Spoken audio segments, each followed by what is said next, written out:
Hey, what's going on, everyone? My name is Matt Jarbo. This is Three Buck Theater. Today is the 9th of June, 2018.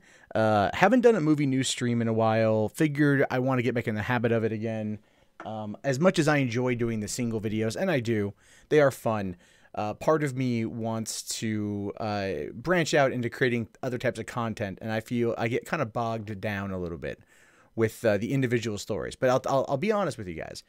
Here's how this whole situation plays out. Here's the reason why I do it, as well as many of others. It's growth. Doing an hour-long news show or 30-minute or however long news show will generally end up hurting the channel a little bit if it goes on too long. Because people don't want to sit through all of it. But a simple 5 to 10 minute long video, people are more inclined to sit through it. Sometimes it works well, sometimes it doesn't. So basically going forward, stuff that's kind of Star Wars related, because at this point, let's be realistic, I'm covering it all the time. It's probably going to be snippeted out, as well as some stuff involving superhero stuff, but the general stuff will probably end up staying here. Whereas I do want to get into doing more informational-esque videos, or maybe some other streams that we talk about movies or things like that, and not always just focus on the news, to branch out, have a little bit more fun. So that's kind of where I'm at right now. This is, as always, a test. We'll see how it works out. Hopefully it will, and hopefully you guys will enjoy it, and will definitely want to keep sticking around. The channel's grown pretty well over the course of the past couple months. In the past 6 months, it's jumped up. It's almost doubled, I want to say, from around like 12,000 subs to nearly 24,000. So that is amazing over the course of 6 months. And I want to make sure that it's always producing good content and you guys are always entertained. And so things will change. Things will definitely move themselves around. But for the most part, it's always going to be the idea of let's talk about movies. And as you can see from the thumbnail I chose, because I was in a hurry and I needed to find some image that would be somewhat relevant to what I'm talking about today, and this one absolutely is. There's stuff there to discuss. So it's going to be a lot of fun. So let's see here. We've got some people in the chat here. All right. What's going on? Cesare Borgia. May the force be with you as well. Chelsea says, stop beating the dead horse. Let Star Wars die. The answer to that is never, because I am still a fan. And as long as I'm a fan, I will remain critical, but I'm also going to be critical of the franchise, but still hope that they can kind of right the wrongs, so to speak, and everything else. And so, no, I'm not going to let Star Wars die.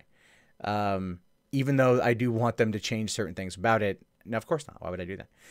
Isaac, anything in E3 looks interesting. I did watch the EA press conference. Battlefield 5 was about it. Anthem kind of bored me. I will admit, though, that Command and Conquer thing was pretty good. So there's that. That gamer, nothing yet. Nothing. Just getting this thing going. I got about, what is it, 5 stories I picked out? 1, 2, 3, 4, 5, 6. 6 stories.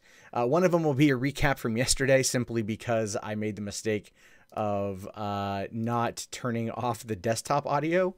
And so what happened was, and I didn't know this because I always mute the audio on my PC, there was audio playing in the background. So I totally missed it, and everything else. So that definitely sucks. Not happy about that, because that was a good video, and of course there was lost opportunity there. So we'll be talking about that. I should have just used that thumbnail. That's what I should have done. Is just use the Kingsman thumbnail, because I think my thumbnails are pretty decent. I like my thumbnails a lot. A fan would want quality product. A fan does want quality product, but letting it die is not going to give me quality product now, is it? There's the thing there.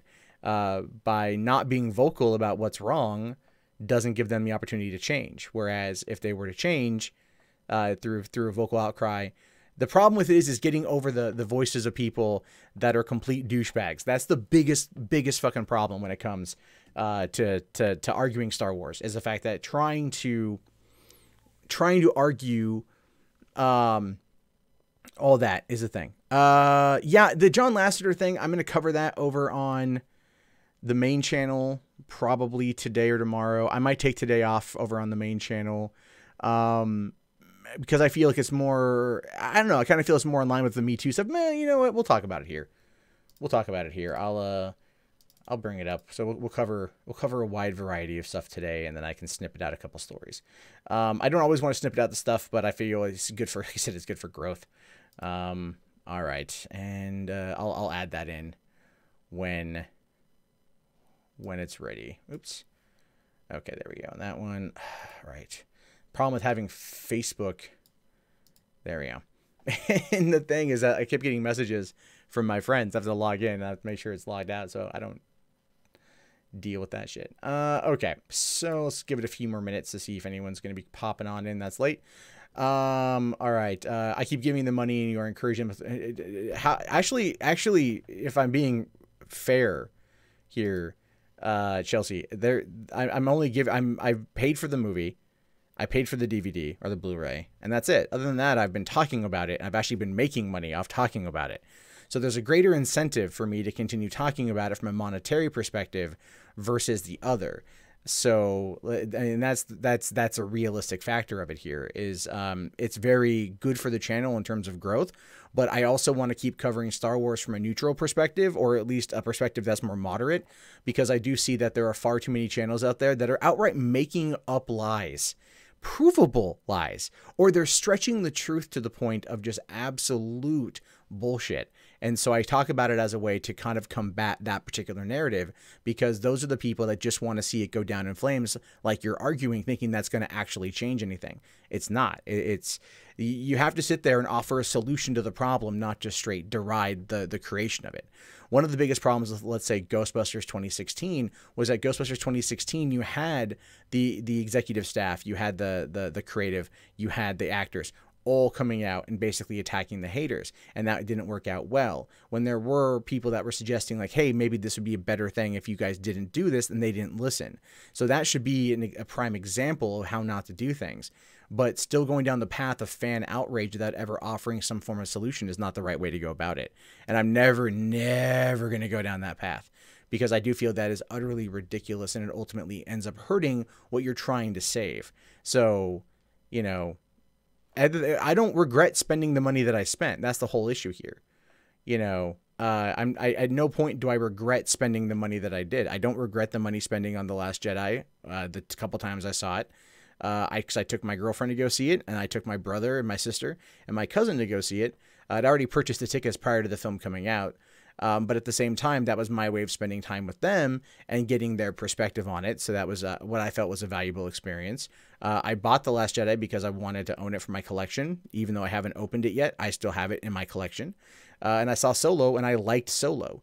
So I can still be critical and still enjoy the property. That's the thing. I was trying to argue that the franchise is absolutely dead simply because of one or two missteps is not necessarily going to be the right course of action. And I really honestly feel like you were being hyperbolic for the sake of being hyperbolic rather than being pragmatic. While I am against Kathleen Kennedy 100%, I do feel she needs to step down. I would also argue that John Lasseter would be a good person to come and replace her, although that's probably not going to happen. So there's that. Looks like, Campia streaming. Yeah. Did, Grace ever respond to my video? No, Grace never responded directly. She never responded directly. She responded on, Twitter to somebody else's comment underneath somebody posting the video and tagging me in it and everything else. But she won't respond directly. I'm going to be at VidCon, and I'm pretty sure I'm going to see her at VidCon, and I would like to have a conversation with her. I think she's totally wrong. I think she's totally wrong with it all. You know what? I did buy of course I bought the DVD. Alfonso, of course I bought the DVD. I like having things in my collection. I own Fast and Furious 2 and 3 as well. I will buy movies part of a collection even if I don't intend on watching them, because I like having the physical thing there. I'm very OCD in how I curate my collections. So even if there's like, you know, the shittiest movie ever, right? Like, I will own it if it's part of a collection. Yeah, like I own the prequel trilogies because it's part of a collection. I bought them a couple times now because that's part of it. So let's see. Uh, the franchise is irreparably ruined. It's not irreparably ruined. That is hyperbolic nonsense, and you know it. That's just pushing an agenda. That's BS. It's no way. It's no way irreparably ruined. The only way it would be even remotely considered irreparably ruined is if people listen to those who are only wanting to see it be irreparably ruined instead of going, maybe this is actually going to be okay. If it turns out to be okay, then we can move past this. There are always going to be downtimes. I mean, Star Trek the motion picture still fucking exists, right? Right? It's a shitty movie. It still exists. And most Star Trek fans own it. And they own it because it's part of a collection, for one. But two, they know that after it came Star Trek Wrath of Khan, which is a fucking godsend of a movie.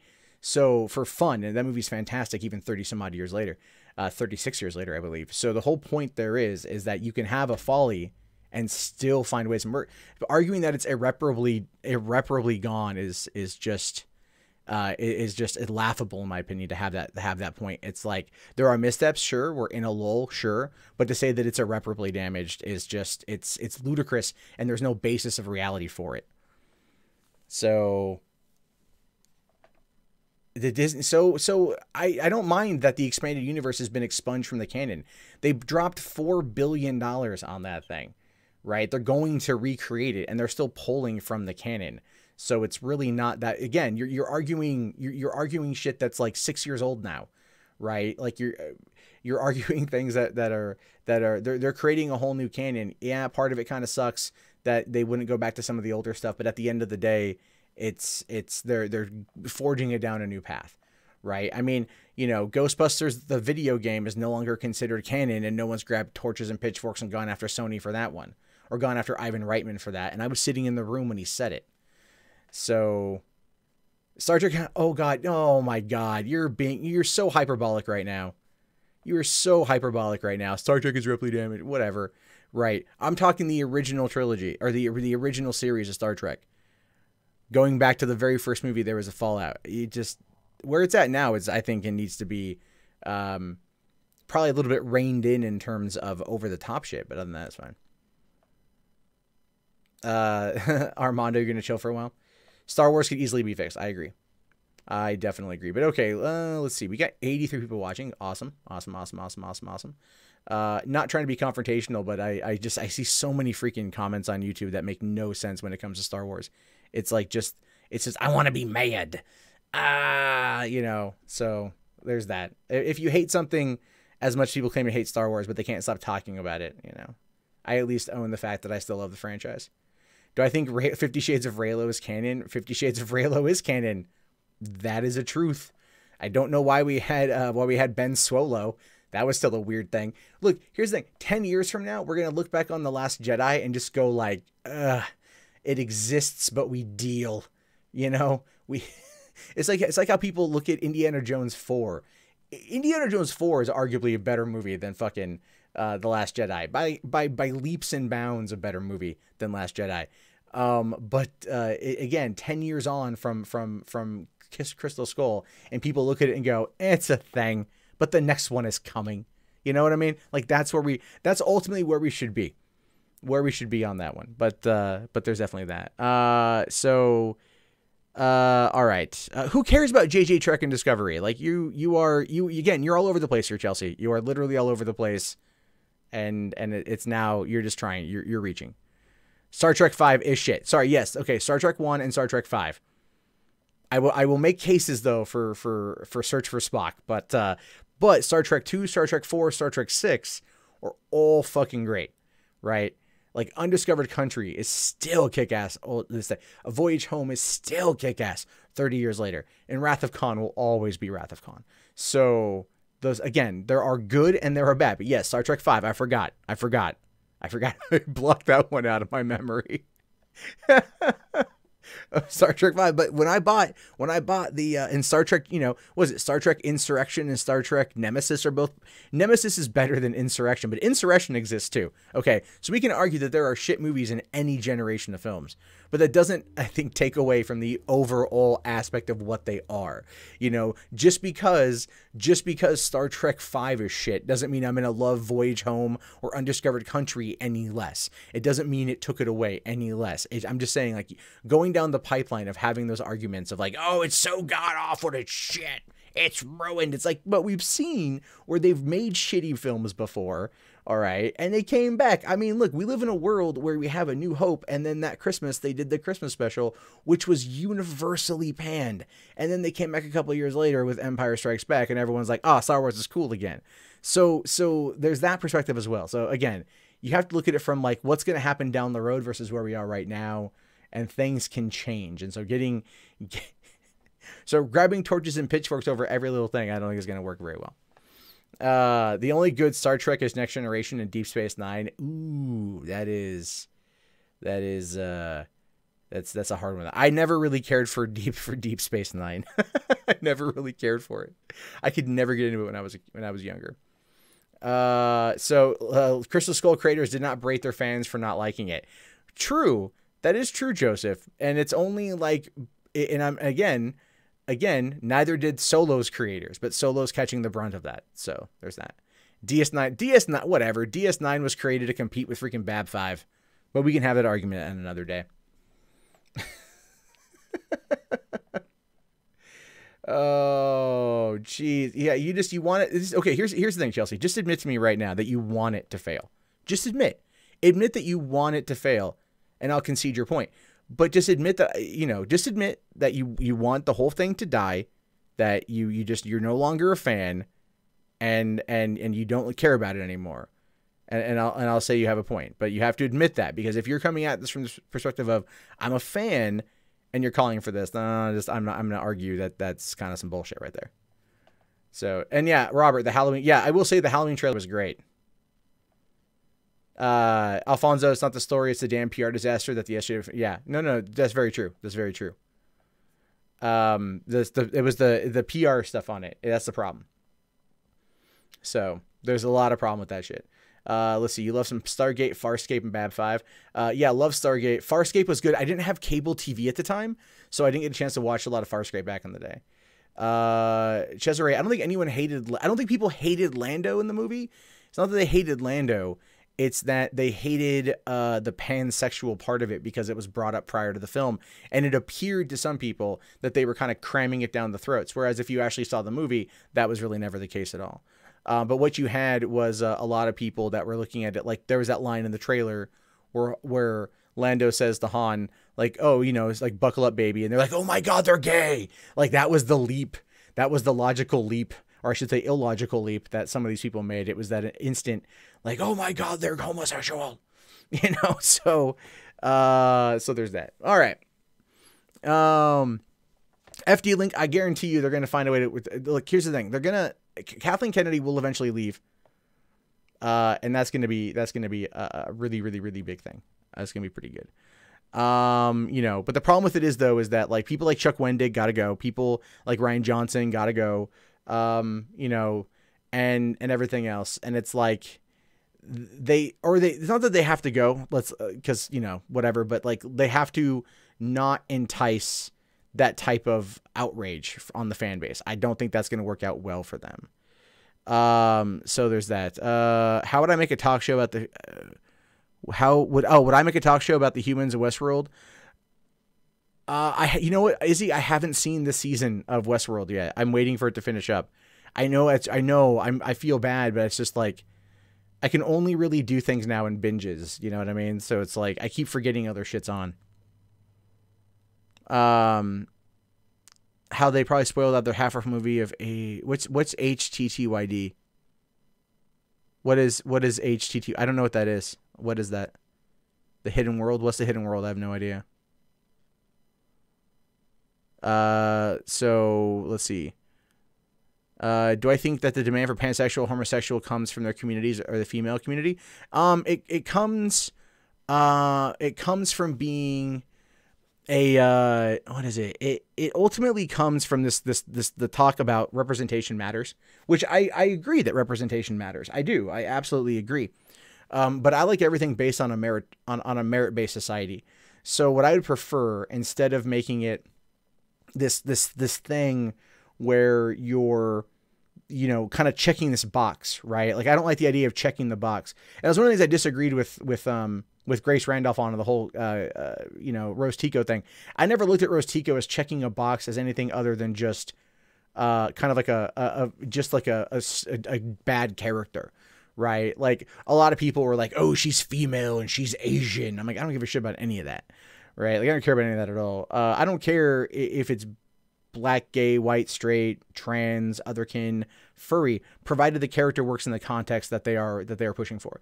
If the character doesn't work in the context and they're trying to check off the boxes as evidenced by dialogue, as evidenced by these things, then that's a problem. And I heard that like Ocean's 8 doesn't really do that, but I haven't seen it yet. I might go see it tonight if I can.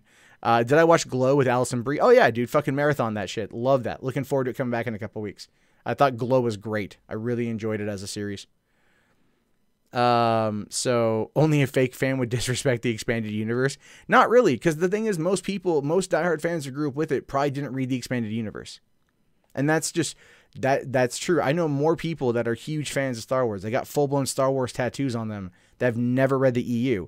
And a lot of it had to do with just, back in the day, these were like, they just never got into it. And so that's probably one of the reasons why it didn't impact them as much as it did other people in regards to when they kind of decanonized that and made it the Legends series.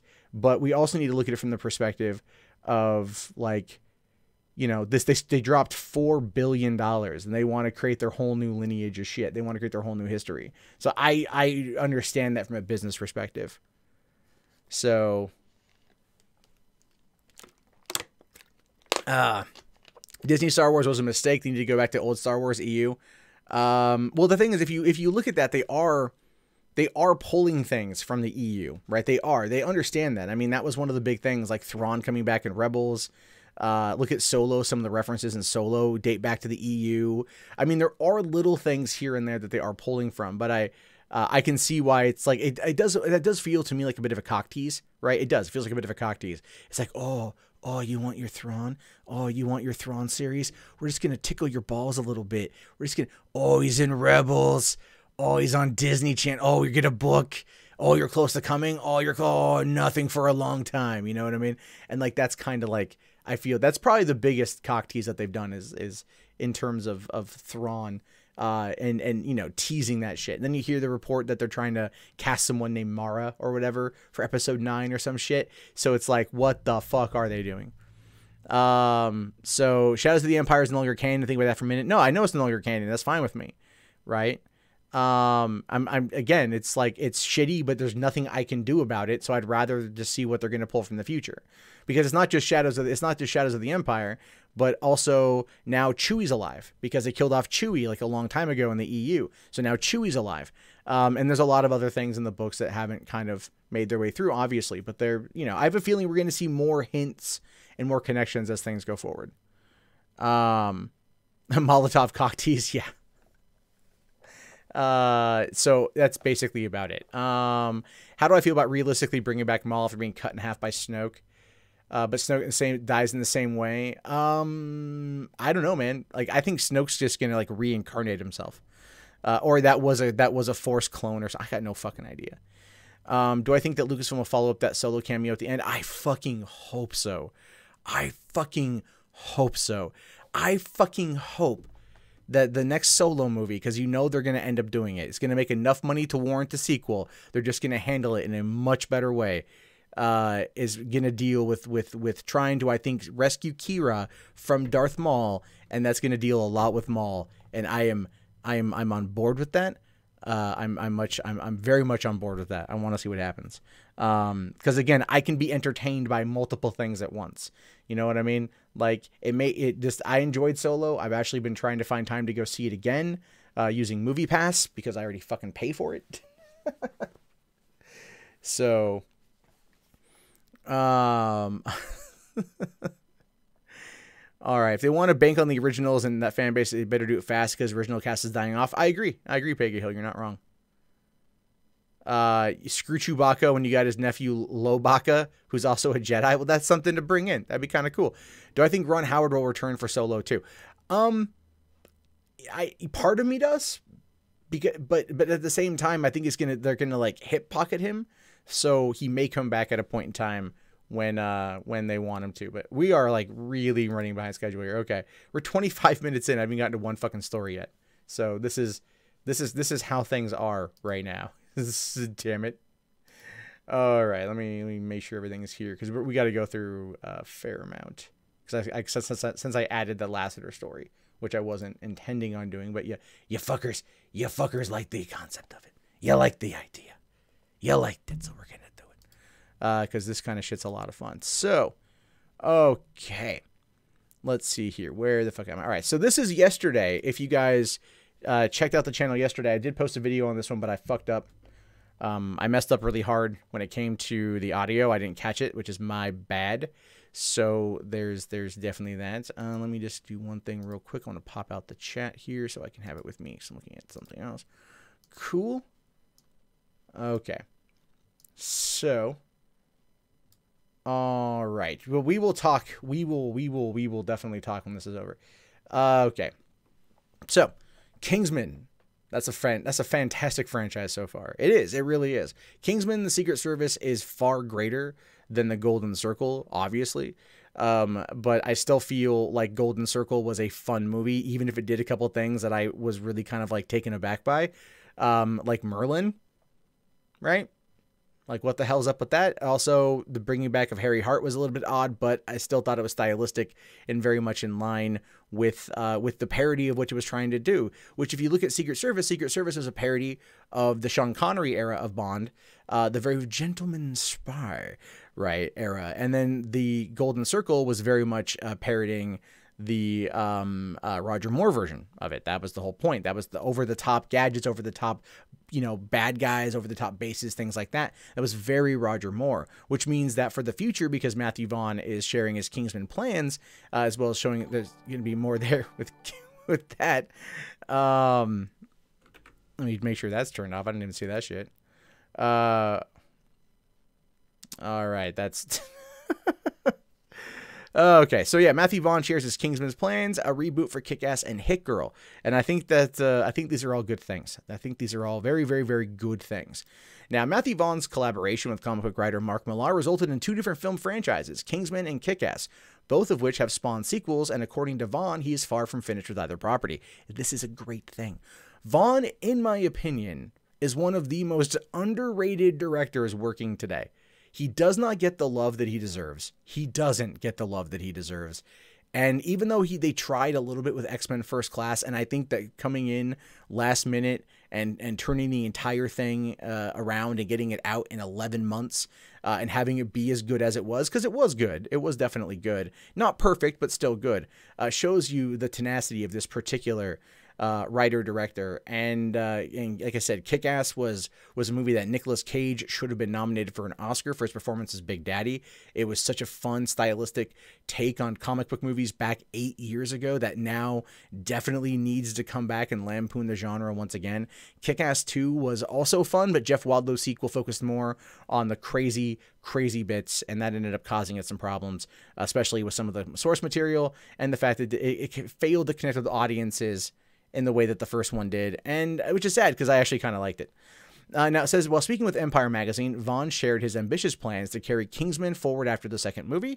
Vaughn revealed that he plans to shoot 2 Kingsman films back-to-back, including Kingsman: The Great Game, a spin-off prequel that will take place in the early 1900s. The other movie would essentially be Kingsman 3, which would depict the conclusion of the Harry Hart-Eggsy relationship that began in the first film. Vaughn also indicated that there may be an 8-hour Kingsman TV show or even a spin-off film about Statesman, the American spy organization introduced in the Golden Circle. Now, that is a lot of Kingsman. That is a huge, huge, huge plan for Kingsman. And the question really does boil down to, how are we going to do it? How are we going to do it? How is he going to be able to do this? And well, the answer to that's actually pretty easy, because it's going to boil down to Netflix, right? Netflix, and I could entirely be wrong on this one, but this is what my gut's telling me. Netflix has basically, they paid out $300 million to Mark Millar for Millar World, and they're going to produce his content. And people very much want another Kick-Ass movie. There's a new Kick-Ass comic right now, which we'll talk about here in a second. But when it comes to Kingsman was with 20th Century Fox, and 20th Century Fox, like, he doesn't want to mess with that, apparently. He doesn't want to mess with that deal. This is what Matthew Vaughn said a while ago when the first details came out for Millar World's purchase. However, if Fox is going to get purchased by Disney, he may say fuck it. He may say fuck it and go do his own thing, and he's all the better for it, really. Because if Disney, we know, like, is really only going to protect the R-rated sanctity of Deadpool because it's $1 billion property. Both Kingsman: Secret Service and Kingsman 2 pulled in $404 million worldwide and $408 million worldwide, respectively, with their home video sales only being $37 million for Kingsman: Secret Service, as well as only $20 million for the Golden Circle. And so that is not a lot of money, not enough to warrant really kind of sticking with Fox, everything else. But when it comes to this TV series that they're going to do, that could be something very cool. That could tell a story, a side story, or whatever else and shit, and that could be a lot of fun. I don't know how they would do it. I think, but the Great Game, where it's the creation of or not so much the creation of the Kingsmen, but taking place in the early 1900s, could be a lot of fun, and also introduced to a new character, which that could tie into the TV series. And like I said, Netflix, $8 billion a year they're spending on this content. They want comic book properties as a way to rival Disney, which is releasing their streaming service next year, as well as what is it? The other one, it's DC Universe, which is launching in late August of this year. So to compete on that front, Netflix very much wants to do this, and I have a feeling that's really going to come in for what they plan on doing. So going into Kick-Ass here, it says, as for Kick-Ass, the second movie didn't quite do well enough to earn a direct sequel. That may be why Vaughn described his plans as a reboot of the series, while hinting that the next sequel could follow Patience Lee, the latest incarnation of the comic. Patience is an African-American woman who took up the mantle of Kick-Ass. She's also like a former soldier. I think she lives in like New Mexico or something, and she fights crime, all while trying to protect her daughter. And I guess I haven't read it yet, but I've heard nothing but good things about it. So I think that that's probably going to be what they're going for now. And this probably is going to be a lot to do with the whole diversity and initiatives that we're seeing in these particular properties and everything else. And again, as we've discussed previously, I have no problem with that. I want the characters to be good, and I trust in Mark Millar, and I trust in Matthew Vaughn. But also Hit Girl could be happening. A solo Hit Girl movie is also on Vaughn's agenda, which may catch up the title character when she is older, or focus on her origin and her training under her father, Big Daddy. See, I don't want there to be a Hit Girl origin movie. That's kind of what Kick-Ass was. We got a couple of the flashbacks, but you're not going to be able to recreate Nicolas Cage and Chloe Grace Moretz's dynamic. That's not going to be happen. I don't think so. People aren't going to be happy with it because Nicolas Cage was so well loved in that role. People walked out of Kick-Ass in 2010 going, God damn, where has Nicolas Cage been? Right? Where's Nicolas Cage been? Why he's so good? He's so good. What the hell happened? That's a big part of it. And so I think doing a solo movie and maybe tying into Kick-Ass is going to be okay. Now, it does finish up here by saying, if Vaughn elects to go with Patience Lee-led Kick-Ass film, that would potentially allow Aaron Taylor Johnson's Dave Lazuski to return at some point. Similarly, an older Hit Girl movie would be ideal for Chloe Grace Moretz if she's interested in reprising the role, which, look, let's be fair, right? I'm pretty certain she is. Because when's the last time you saw Chloe Grace Moretz in anything really big? That movie, The Wave, that was that young adult novel that was just garbage of a film that nobody went to go see. I mean, her career needs some kind of revive right now, I think, of getting her back into the spotlight in what could be seen as a good, well-received movie. And she was in that Louis C.K. one, The Daddy I Love You, but that because of the controversy of Louis C.K. and him not having the ability to not touch himself, led to that and getting pulled and everything else. And so, yeah, I think at this point, what we're seeing here ultimately is a good vehicle for her to come back. And the only, here's the thing to remember, and I'll move on to the next story. But the thing to remember about this is that Matthew Vaughn always independently finances his own movies. The first Kick-Ass was a $30 million budget, and it brought a lot of cash in. He independently financed both Kingsman films, and this is what he does. This is how he gets around dealing with studios and dealing with these producers and their notes. And that's why I think that if this Disney deal starts to go through, which we're going to find out more about that here pretty soon, he's probably going to end up looking at Netflix, because Netflix will just be like, yeah, bro, do whatever the fuck you want. We don't care. Here's a check. Give us something good. And that's generally what they want to do with that.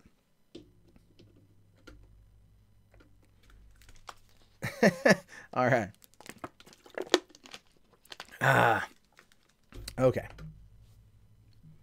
Sorry, I had to get a drink of water there.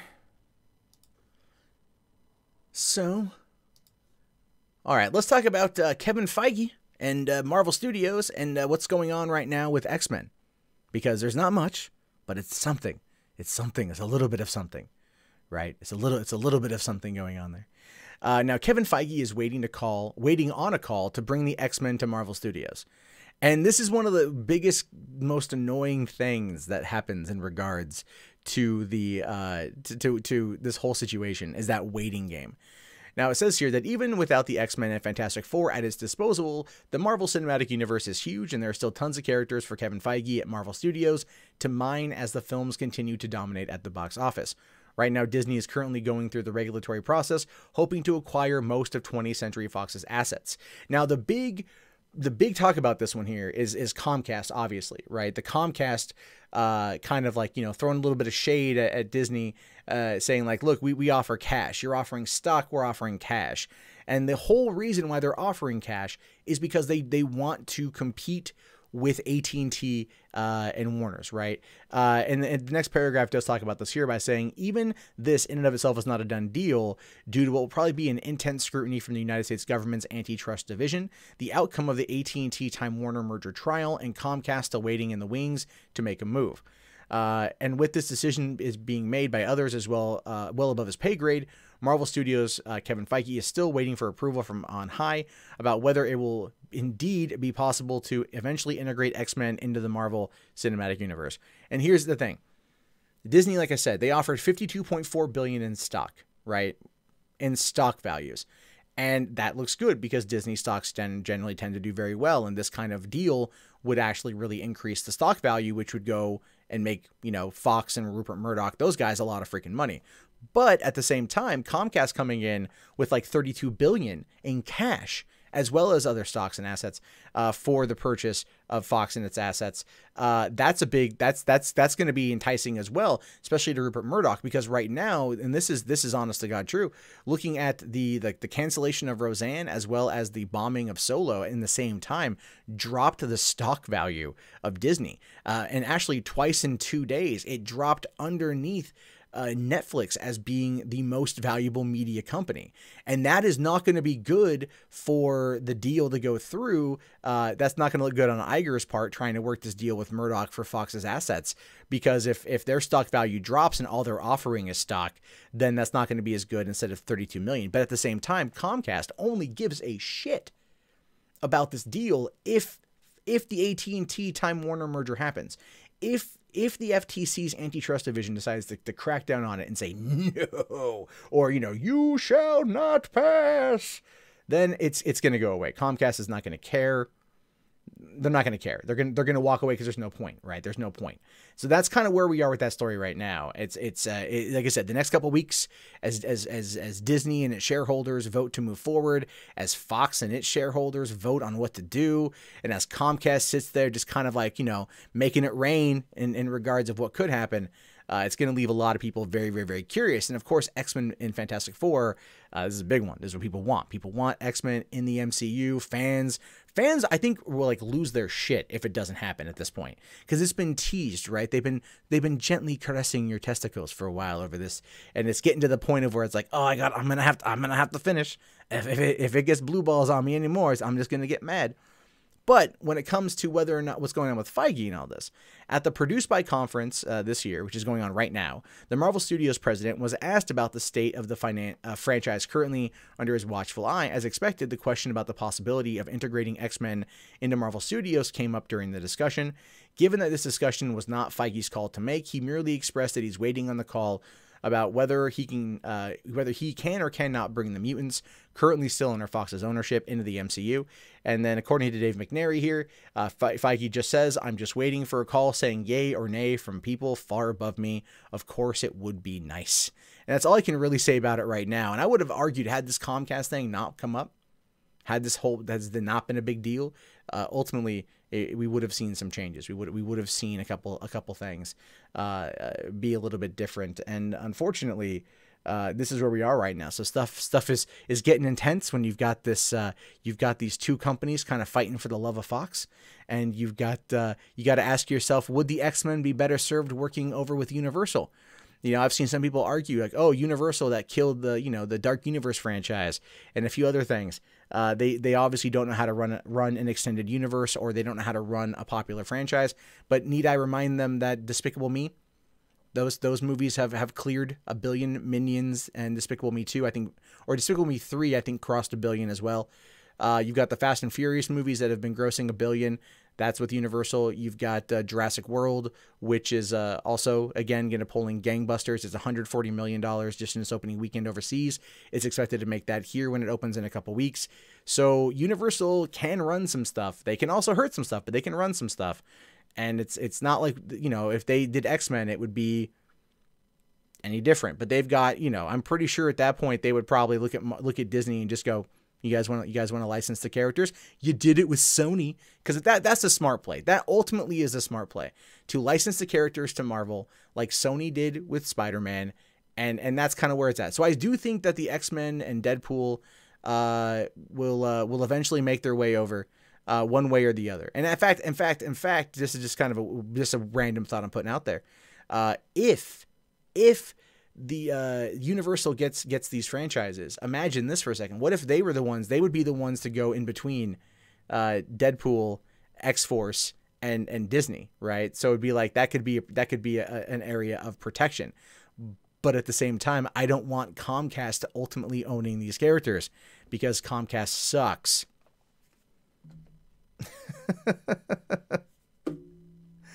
All right, let's talk about Ryan Reynolds, this new movie coming out here with him. Give me a second to get something to drink. All right. Ryan Reynolds, a man who at this point can really ultimately do no real wrong in his career, because he'll always have Deadpool to fall back on, right? Right? I think it may be neutered over time when it goes to Disney, but in the meantime, he's being able to kind of jump into some projects that you maybe would not have seen him in a couple years ago. Especially now, he's working with Sam Raimi in a movie called Bermuda Triangle, where he's going to battle sharks and Vikings and Nazis. Just on the title of this article alone, I'm down for this. I'm so down for this. Now, it says here, you may recall last year when it was announced that Sam Raimi was going to be directing a movie, and a mystery thriller, not just a movie, but a mystery thriller, entitled Bermuda Triangle from Skydance Productions. And now it's being reported that Ryan Reynolds is to take on the lead role in the film. In addition to this casting rumor, the site has also offered up the following plot outline for the movie that was scripted by John Gatnis, who did Power Rangers. Not too sure I necessarily feel about that, considering that Power Rangers I liked it. But some of the plot was a little bit wonky. But I do feel like the actors really carried that film. Now, this is the plot line to Bermuda Triangle. Says, when a massive submarine carrying nuclear weapons goes missing in the Bermuda Triangle, Commander Vogel enlists the help of Dr. Fisk, a theoretical physicist who, while using his grandfather's research, opens a wormhole to reveal a mysterious island that is inhabited by anything lost in the triangle, including sharks, Vikings, and Nazis, in hopes of finding the nuclear weapons. All right, look, I'm not going to lie, this sounds pretty fucking cool. That sounds pretty damn dope, right? I mean, for one, the Bermuda Triangle is a cool myth in and of itself. And so it's like going into like an alternate dimension sort of thing. And he goes into a mysterious island. So it's definitely playing from some Jules Verne shit right there. And he finds that it's entirely inhabited by anything lost in the triangle. So including sharks. I don't know why sharks is in there. I don't know. Is it is it going to be a megalodon? Is that what's happening? Did a megalodon survive? Because that's really the only one that you could care about, right? Vikings and Nazis. Now, the question is, though, when they go in there, does time stand still? Is that why they're able to survive as long as they have? Is that the time has stood still? Is this going to be like Neverland and just the different factions, the pirates, the Lost Boys, and the Indians? Is that going to be the big deal? I don't care. This sounds cool, man. It's like, I could be wrong in this one. But to me, this sounds pretty dope. And it's Sam Raimi directing it, who hasn't directed a movie since The Oz, the Great and Powerful, which wasn't his best work, honestly. It really wasn't. It wasn't horrible. It just wasn't his best work, and I feel that had a lot to do with Disney and them wanting specifically to do something for the Wizard of Oz and stuff. But his last thing he directed was Ash vs. Evil Dead, the pilot, which is a good pilot. And of course, Sam Raimi. When Sam Raimi gets to go into the weird, I think that sounds pretty cool. So basically, they're looking to go into production in September, with Skydance keen to steal a march on Universal and Warner Brothers, both of which have their own Bermuda Triangle projects and development. Okay, so we're in one of those situations, right? One of those great, grand, glorious situations where multiple studios are basically in a weapons race to write and produce a certain movie. All right. Now, I don't know what Universal or Warner Brothers has planned. I'm pretty sure one of them is going to be like very straightforward, one of those very straightforward ideas, while the other ones are probably going to be more like, maybe a little bit more fanciful. But this is hearkening some like this. You're dealing with nuclear weaponry. Okay, since we're right now in the whole kind of situation with Trump and Kim Jong-un tomorrow or this Monday in Singapore, doing their whole summit thing. So that's a big hot topic right now, right? The potential of nuclear annihilation of parts of this world. You've also got Nazis in the lexicon because of the alt-right, Charlottesville, and everything else. But I'm not trying to go down that particular subject line. So you've got that. And when aren't Vikings cool?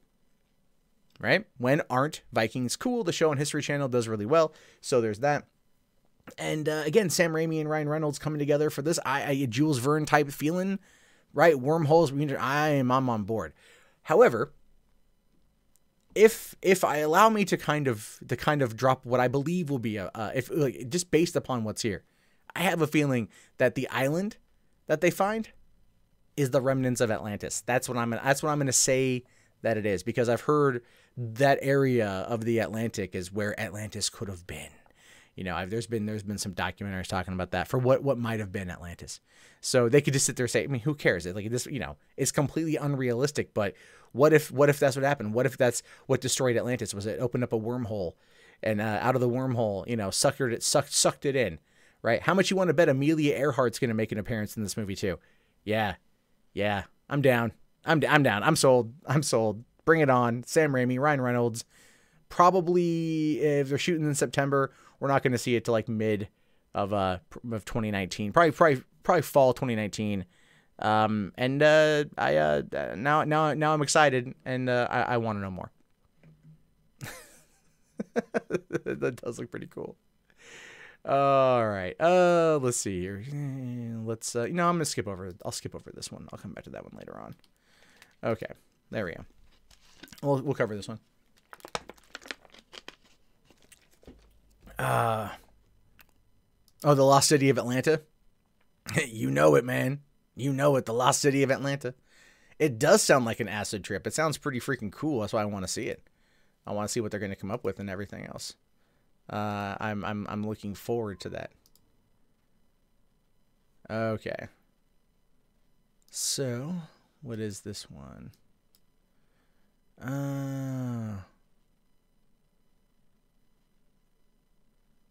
Okay.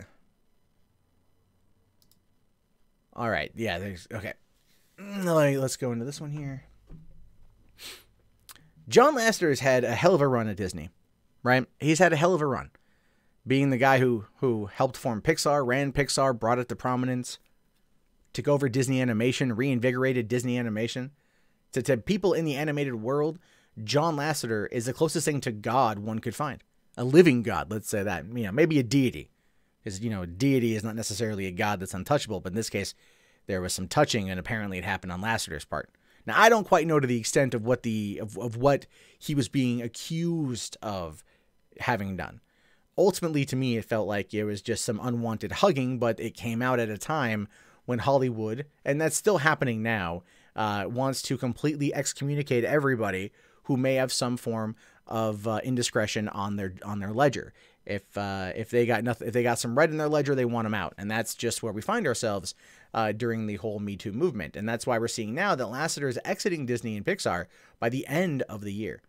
And this was pretty much called, I think, a while ago. Like when he stepped down to take us about 6 months off, you figured he might come back, but at the same time, it's just once the damage is done, it's done. Now, it says here that John Lasseter, the chief creative officer of Pixar Animation Studios, Walt Disney Animation Studios, and Disney Toon Studios, is set to assume a consulting role at Walt Disney Company until the very end of 2018, in which he will leave the company. So basically, they're peacefully sunsetting him by giving him. This is what they did to what was the guy who created the PlayStation, right? Itagaki. Right? They basically gave him a corner office with a window view and just kept him there till the end of his contract.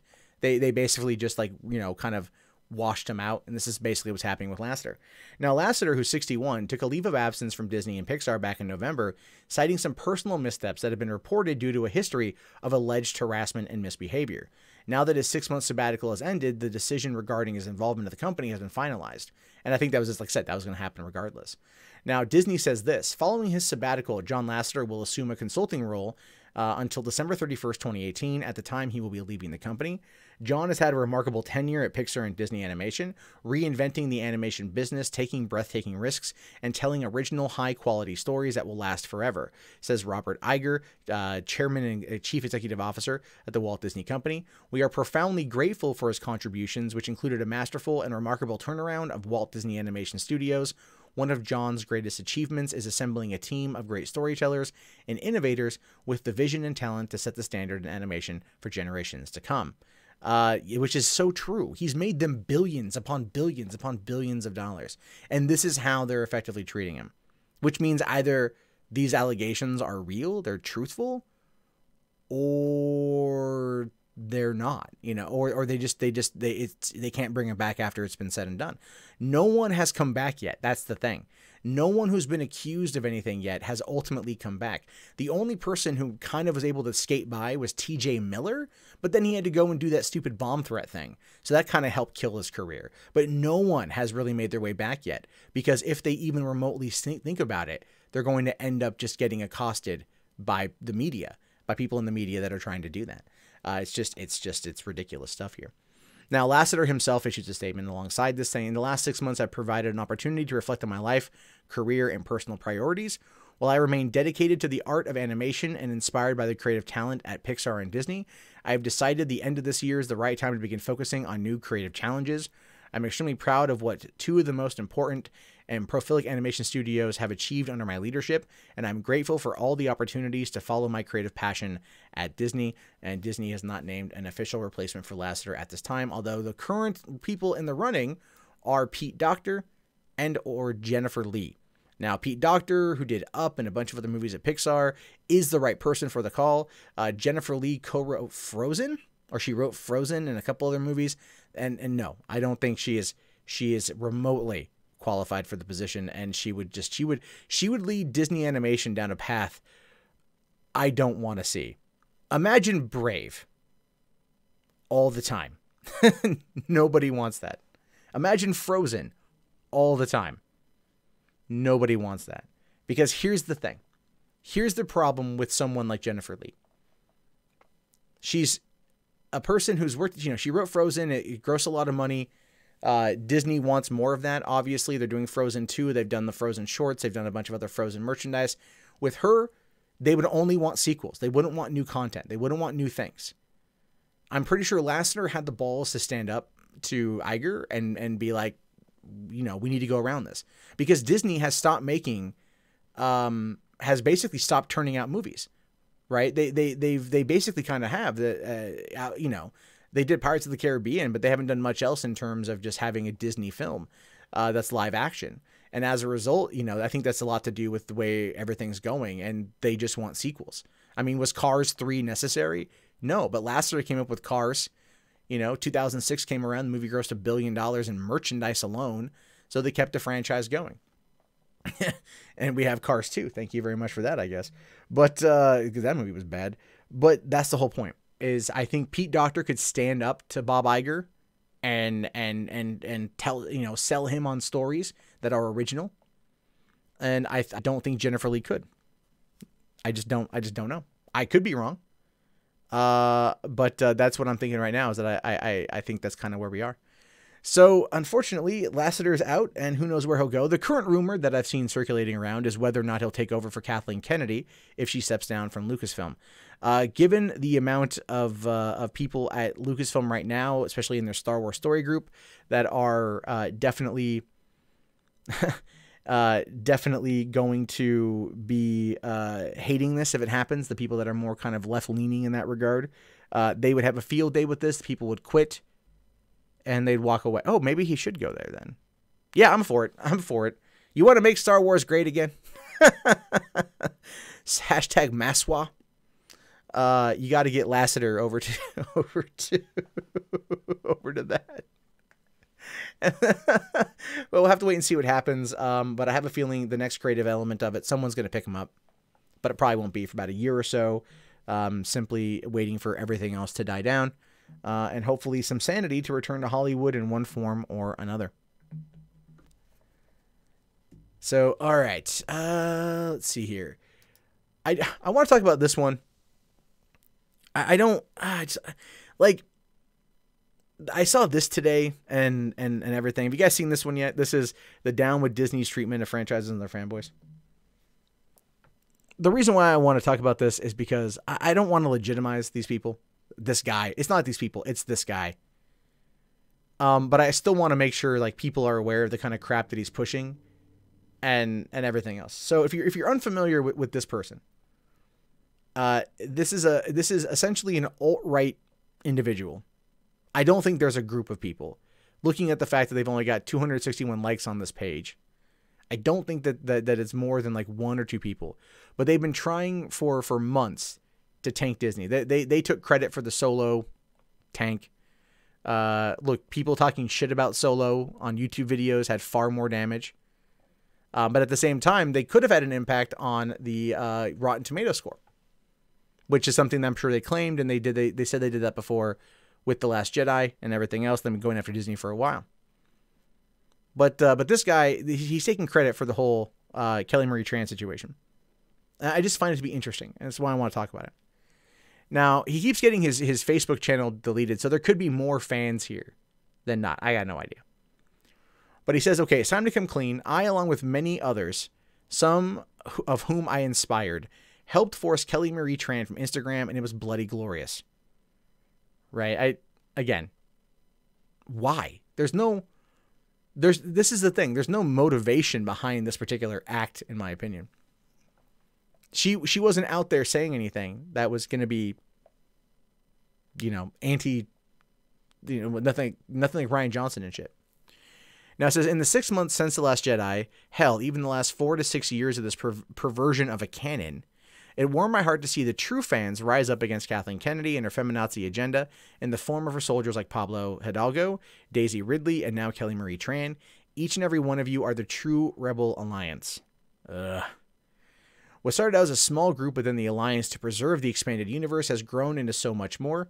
Ever since the good old days of raiding the comments of Star Wars books from 2014 and orchestrating the spoiler jihad of 2015, and recently the bot attack against Rotten Tomatoes of 2017 by yours truly. I should say parentheses and parentheses.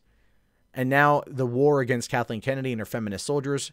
Never could I imagine seeing groups across all forms of social media that agreed with the example and ideals we've set all those years ago and ultimately want the same thing. This really warms my heart. It really does. Yeah. So you're a guy, I'm assuming, a man, I'm assuming, who rallied your internet denizens, right, to go on to Instagram and Twitter and other places and run off a young woman who starred in a movie who didn't create the character, simply because you just want to bring pain down on Disney. Okay, I know I'm not the only one that doesn't believe a single freaking word of that. This is one of those things. I don't know. At this point, I'm thinking like the kayfabe is real here. Like this person like legitimately believes it. If this person is even remotely aware of what that term means. Now go out there and fight for Legends restoration. Go out there and reverse this forced diversity. Go out there and show them what real Star Wars fans look like. Bring back the straight white male hero that isn't manufactured by a corrupt corporation like Disney. Hashtag give us legends. Hashtag no more forced diversity. Hashtag down with Disney. Jesus fucking Christ. And then, of course, this image here. I drove Kelly Marie Tran off of social media, and I loved every minute of it, along with many others in the army. And yeah, the same freaking hashtags. So, like I said, this particular individual is funny to me. He's really funny to me because he tagged me in a post yesterday, trying to spout this nonsense. And I've seen people like Jeremy from Geeks and Gamers outright denouncing him, other people outright denouncing him, and that is the right course of action. I guarantee you this person had nothing to do with any of that, but he feels like he does. So he goes on there and he keeps getting booted off of Facebook, so he keeps recreating a new Facebook. And at the same time, everyone just kind of laughs at him. Right? They just laugh at him. Even the comments on this post are just more or less people giving him a hard time and laughing at him. There's a lot that's wrong with Star Wars. Don't get me wrong. I will defend it. I have defended it. And I will continue to defend things that I like about it and things that I feel could be changed. But I will be critical about it at the same time, critical about things I like and things I do feel need to be changed. But attacking an actress, in this case, 2 actresses that he says, and going after them that way, and then trying to go, yeah, I ran women off the internet. We need more straight white males around. Why? I mean, kind of makes me ask the question, like, you want to fuck them? Is that what this is? Like, are you trying to run away the women so it's only the boys because that's where you feel comfortable? It's an honest question. There are people out there that are jerks. Like I said, third-party trolls are probably a big part of most of this, right? But ultimately, you've got, a lot of people that are disavowing this guy, that have been critical of Star Wars because they didn't want to get lumped in, right? And I can understand that. Like I said, I think one of the reasons why Jeremy from Geeks and Gamers tweeted out disavowing this guy was probably because he doesn't want to be lumped in with them, because that's what the media will do. What the media wants is they want to focus on a guy like this. They want to focus on whoever this person is as a way to use that as the identifier for everything. They want to use that as the, this is the bad guy. This is that. And it's, yeah, to use it as a way to target other people. But to kind of wrap this whole thing up, 261 people like the page, 309 people follow it. 309 people didn't run Kelly Marie Tran off of Facebook. 309 people, or 261, right, didn't lower the score for Solo. Didn't lower the score for Last Jedi. So there's that. And, wanting the straight white male to return. I'm a straight white male. And I just want good characters. And I guarantee you that's the vast majority of other people out there as well. They just want good fucking characters. And not whatever nonsense you're preaching right here. So, as I always like to say when it comes to this particular person, go laugh your ass off at him. Because that's all you can do with this guy. And going forward from here on out, I'm not giving him any bit more attention. Because that's what he wants ultimately. And I'm feeding into it, I admit that. But I just find it funny when you have this type of chest-beating nonsense. I drove a woman off the internet, guys. Isn't my e-peen huge? It is so huge. I got a hair yesterday. That's the stupidest thing, dude. Stupidest damn thing. If you want to change Star Wars, why not try, I don't know, for one, asking for the legends to become more canon, because we've already seen there be strides in that regard, and trying to maybe benefit the franchise instead of just being a little bitch about it. All right. That is... Viper says here, how much do you want to bet Disney did this on purpose as a distraction? And you know what, man? Like, part of me thought that too. Part of me really thought that too. I'm not going to lie. I thought that was pretty, I'm like, this feels like something that could have been done on an inside. on an inside thing. But obviously that person is just, that's super fucking pathetic. Let me see if I can find that tweet. I'll bring that tweet up real quick. Okay, so this is, yeah, so you got Jeremy here saying, I tweeted about this garbage last month. The lying media is obsessed with making this loser seem legit. They have no following whatsoever, and nobody takes him seriously. It's just one sad troll. Yet the mainstream is obsessed with making him seem like the norm of the fans. So yeah, it's very true. And he's out there. Like, he tweeted at me yesterday, like I said. And so I thought it to be kind of funny that this guy is still trying so fucking hard. Let's see. Do I think Amanda Waller will be in any DC movies that isn't SS? Probably not. So yeah, if you want to troll anything, troll Rian Johnson. Yeah. It's not. Yeah. So Solo's ratings are under the dumps with Glenn from The Walking Dead. Jesus, dude. Tari's getting called out for VCS's gameplay. I don't know what the fuck. I don't know. RJ, I don't know what that is, man. I don't know what that is. So that's out of my wheelhouse right now. I don't know what you're talking about, man. So, all right, guys, I'm gonna probably wrap this thing up here in a few minutes. We've been on for a little over an hour. If you guys got final, we'll do about another 10 minutes questions or whatnot. I heard my daughter kind of waking up, so I gotta go check on her.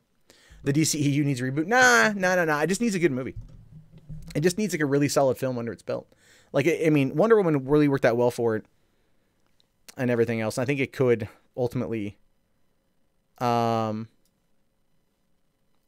all that shit. So I feel, I don't know. I like the DCEU, actually, surprisingly.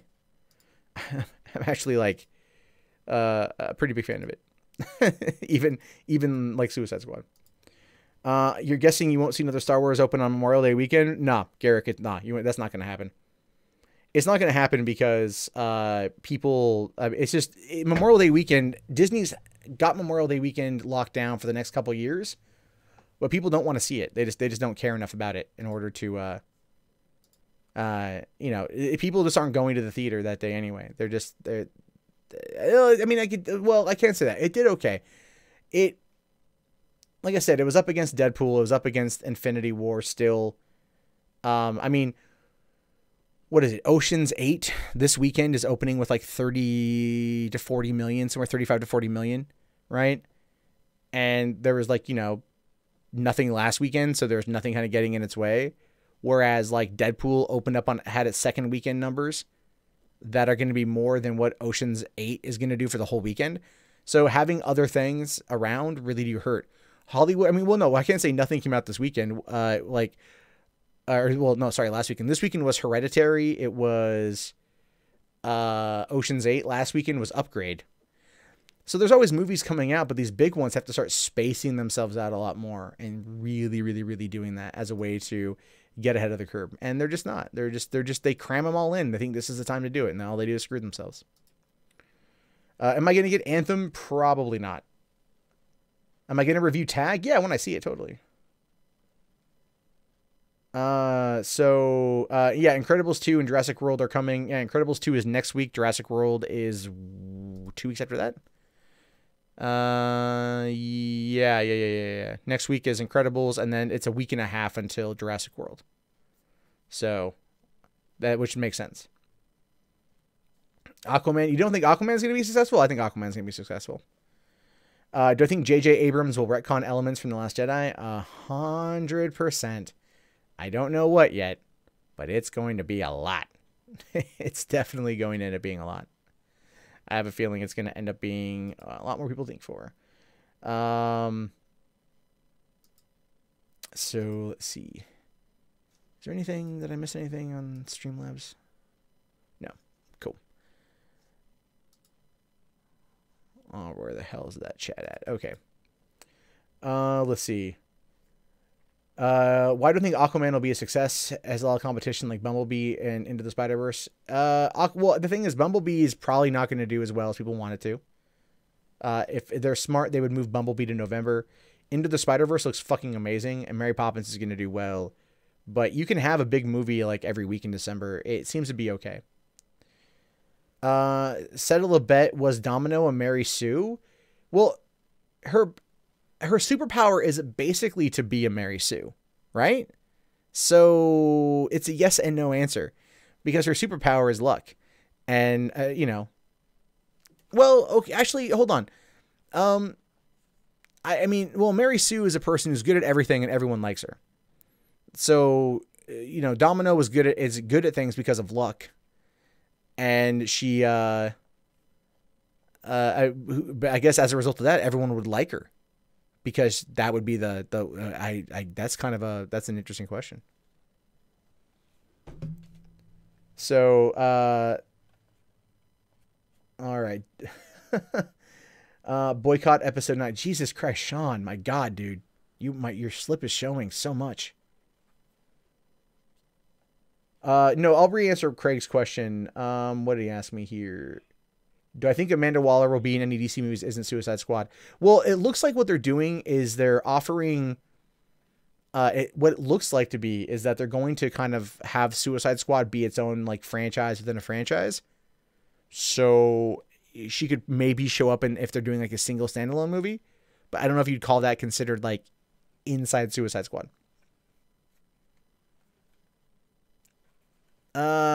Ray isn't a Mary. Oh, Jesus fucking Christ. Ray's not a Mary Sue. You can't sit there. Okay. All they have to do to argue that to take away from the Mary Sue commentary on Ray is just like show her origin, like show her living on her own, like show her dealing with everything she did, all the years she was on Jakku. Jakku wasn't like a 5-star resort. You know what I mean? Like Jakku was not a 5-star resort. Jakku she was on her own. She did a lot of side work to get by. She learned how to fight. She learned how to survive. So there's that. And I think people just really want to latch onto the Mary Sue thing. Never mind the fact that she's also Force sensitive, so that does help out as well. But ultimately, no, it's not really what I'd call a Mary Sue character.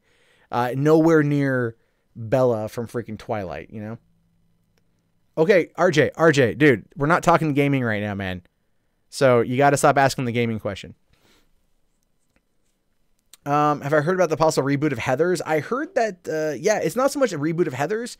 It's going to be like they're trying to find a place to host season 2. So there's that.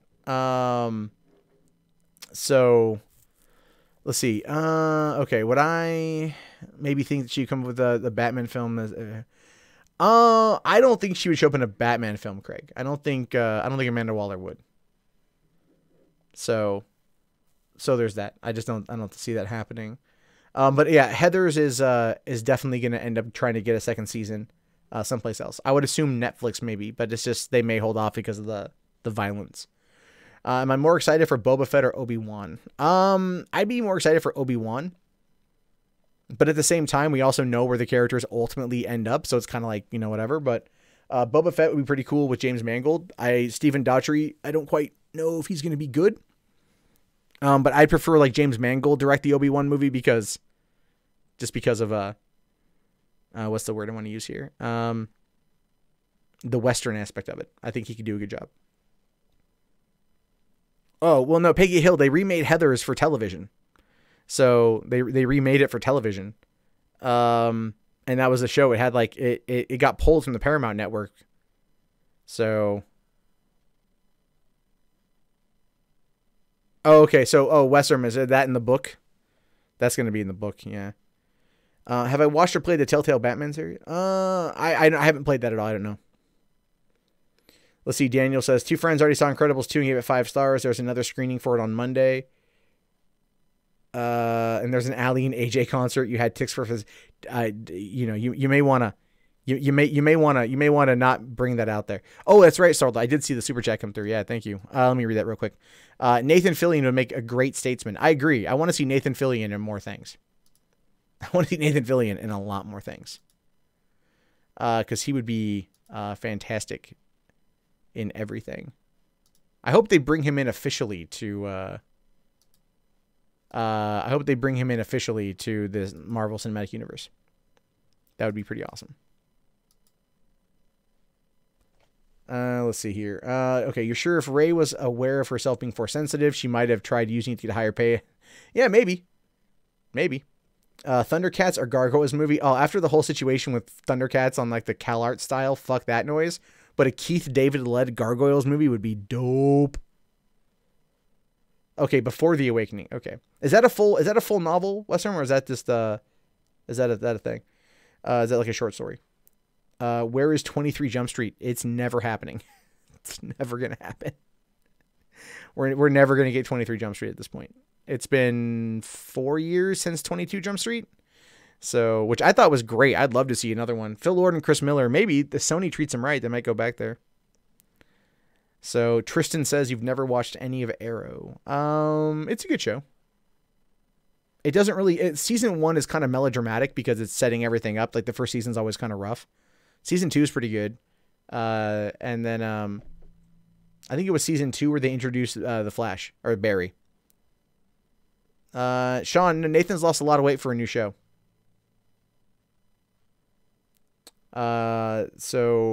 Lean Pels says, Matt, you're pasty looking motherfucker. I am a pasty looking motherfucker. I live in Washington where there's no sun here. I spend all day indoors making videos. Of course, I don't get the sunlight, but I'm going to California in 2 weeks and then I'll be outside a lot. Favorite Marvel Netflix show, Daredevil season 2, I think. I think season 2 is better than season 1 only because of the Frank Castle storyline. That was so good. Like the Frank Castle storyline in season 2 of Daredevil was better than Frank Castle and the whole first season of The Punisher, which I really, really liked, but I felt that it could have been like more intense. I we'll wait and see what happens next season though.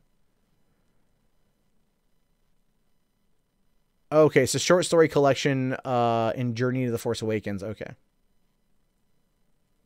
Yeah, I've seen the first season of Gotham. I need to go watch the other 3 seasons. Blue Beetle's reported to be in season 7 of Arrow. That could be something. That'd be interesting. Do I think Marvel will reboot Blade as a Netflix series? No. Right now, so with Marvel, Disney doing their streaming service for next year, they're not going to be giving Marvel any more character shows. They're not going to work. Their ABC or like ABC Television is not going to be working with Marvel or Netflix at all. But because Netflix pays for those other shows, they're going to keep those shows around. So expect a lot more content because they're the ones that are in control of that. So, Daredevil is the only true Dark Knight. Yeah, I'll agree with you on that one. Didn't Steve Jobs co-found Pixar, and later he was ousted? I know he co-founded. I know he owned it, right? Oliver, what are my thoughts on John Lasseter? I already covered it earlier in the stream, but I'm going to probably segment it as a standalone video here today. Can I imagine Nathan in Star Wars? I can, yeah, that'd be great. I think it'd be awesome in Star Wars. I think Nathan Fillion would be good in just about anything. I'm a big Nathan Fillion fan. Did I like the Nicolas Cage Ghost Rider movies? I liked the first one. I will admit, I enjoyed the first movie. It was pretty decent. Yeah, Dave Filoni Star Wars Resistance show. I want to see what's up with that. Is Venom still with Sony? Yes. What's going on, Wobbin? How are you, buddy? Yeah, Venom's still with Sony, and that's not going to change. So I saw the new trailer for Venom and the story trailer, and I was like, ooh, this looks kind of bad. Venom is not part of the MCU yet. Give it time. If it does well, if it grosses $500 million, I'm going to say, then it will be part. Then they'll find a way to retcon it into the MCU. But ultimately, right now, no, it's not. It's not. They don't. It's rated R. They're not going to want to deal with that shit. Plus, the movie does look kind of bad. It does look kind of bad. I could be wrong. But Tom, the fact that it's Eddie Brock is not in high school with Peter Parker is a thing. It's in San Francisco, not New York. Chances of Pacific Rim 3. It all depends on the Chinese box office. Let's take a look here. Pacific Rim box office. All right, take a look at this Uprising. Okay, so Pacific Rim had a total production budget of $150 million. Its worldwide take is 230 million. So the likelihood of another one is probably not very high. But it did gross 230 million overseas and only 59 million here. So we'll have to wait and see. I think an April release maybe wasn't the best for that. We'll have to wait. I don't know. All right, guys. On that note, I'm going to wrap this thing up because I need to go take care of my daughter. She started to cry. I can hear her. I got to go feed her and change her. Thanks for hanging out with me today. Some of these videos will be clipped out and placed probably over the course of the next 2 days. So if you missed anything, look for that or just watch the VOD. And I will talk to you guys later. Thank you again very much. Have yourself a great day and peace out.